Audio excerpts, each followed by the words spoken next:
Sir Janardhan Reddy ಅವರು ಒಂದು ಆರೋಪ ಮಾಡಿದ್ದಾರೆ ಸರ್.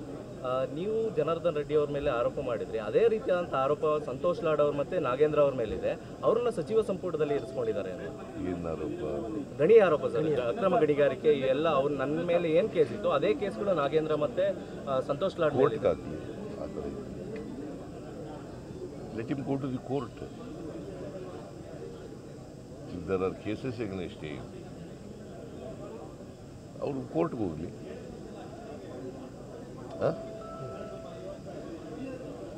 ತಪ್ಪುಗಳಿದ್ರೆ, ಸಾಕ್ಷ್ಯ ಇದ್ರೆ ಕೋರ್ಟ್ಗೆ ಹೋಗಿ. ಅಲ್ಲ, ನೀವು ಹೋರಾಟ ಮಾಡಿದ್ರಿ ಸರ್ ಜನಾರ್ದನ್ ರೆಡ್ಡಿ ವಿರುದ್ಧ. ಹೋರಾಟ ಬೇರೆಯಪ್ಪ. ಅವತ್ತು ಜನಾರ್ದನ್ ರೆಡ್ಡಿ ಇವ್ರ ಮೇಲೆ ಯಾರು ನಮ್ಮ ಹೆಗ್ಡೆ, ಯಾರು ಸಂತೋಷ್ ಹೆಗ್ಡೆ ರಿಪೋರ್ಟ್ ಕೊಟ್ಟಿದ್ರ? ಇವ್ರ ಮೇಲೆ ರಿಪೋರ್ಟ್ ಕೊಟ್ಟಿದ್ರಿ ಅಂದ್ರೆ ಗೊತ್ತಿಲ್ಲ. ಇನ್ನು ನಿಮ್ಗೇನಿಲ್ಲ, ನೋಡಿದ್ದೀರಾ? ಅವ್ರ ಆರೋಪ ಏನಾರ ಮಾಡ್ಲಪ್ಪ. Have you seen the report of Santosh Hegde?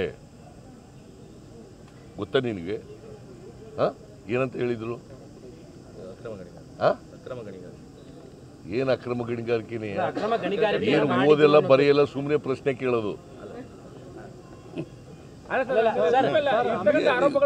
ತಿಳ್ಕೊಂಡು ಮಾತಾಡಿ ನೀವು. ಶ್ರೀ ಸಂತೋಷ್ ಹೆಗ್ಡೆ ಅವರು ವರದಿ ಕೊಟ್ಟಿದ್ದಾರೆ ಜನಾರ್ದನ್ ರೆಡ್ಡಿ. ಜನಾರ್ದನ್ ರೆಡ್ಡಿ ಅವರು ರಿಪಬ್ಲಿಕ್ ಆಫ್ ಬಳ್ಳಾರಿ ಮಾಡಕ್ಕೆ ಹೊರಟಿದ್ದಾರೆ. ಅಕ್ರಮ ಗಣಿಗಾರಿಕೆ ಮಾಡ್ತಾ ಇದ್ದಾರೆ, ಕೋಟಿಗಟ್ಟಲೆ ಹಣ ವಸೂಲು ಮಾಡ್ತಾ ಇದ್ದಾರೆ ಅಂತ ಕೊಟ್ಟಿರೋದು ವರದಿ. ಅದರ ಆಧಾರದ ಮೇಲೆ ನಾನು ಚಳುವಳಿ ಮಾಡಿದ್ದು. ಅದನ್ನು ಅಸೆಂಬ್ಲಿನಲ್ಲಿ ಪ್ರಸ್ತಾಪ ಮಾಡಿದೆ. ಅವರು ನನ್ನ ಮೇಲೆ ಜಗಳಕ್ಕೆ ಬಿದ್ದರು, ಯಡಿಯೂರಪ್ಪನವರು, ಜನಾರ್ದನ್ ರೆಡ್ಡಿ ಗುಂಪು ಎಲ್ಲ. ಅದಕ್ಕೆ ನಾನು ಪಾದಯಾತ್ರೆ ಮಾಡಿದೆ. ಓದ್ಕೊಂಡಿದ್ದೀನಿ, ಇವೆಲ್ಲ ತಿಳ್ಕೊಳ್ಬೇಕಲ್ಲ ನೀನು. ಅಲ್ಲಿ ಅದರಲ್ಲಿ ಸಂತೋಷ್ ಹೆಗ್ಡೆ ಅವರು ಸಂತೋಷ್ ಲಾಡ್ ಮೇಲೆ ಇನ್ನೊಬ್ಬರ ಮೇಲೆ ಕೊಟ್ಟಿಲ್ಲ ವರದಿ. ಈಗ ಹೇಳಿದ್ರೆ let him go to the court.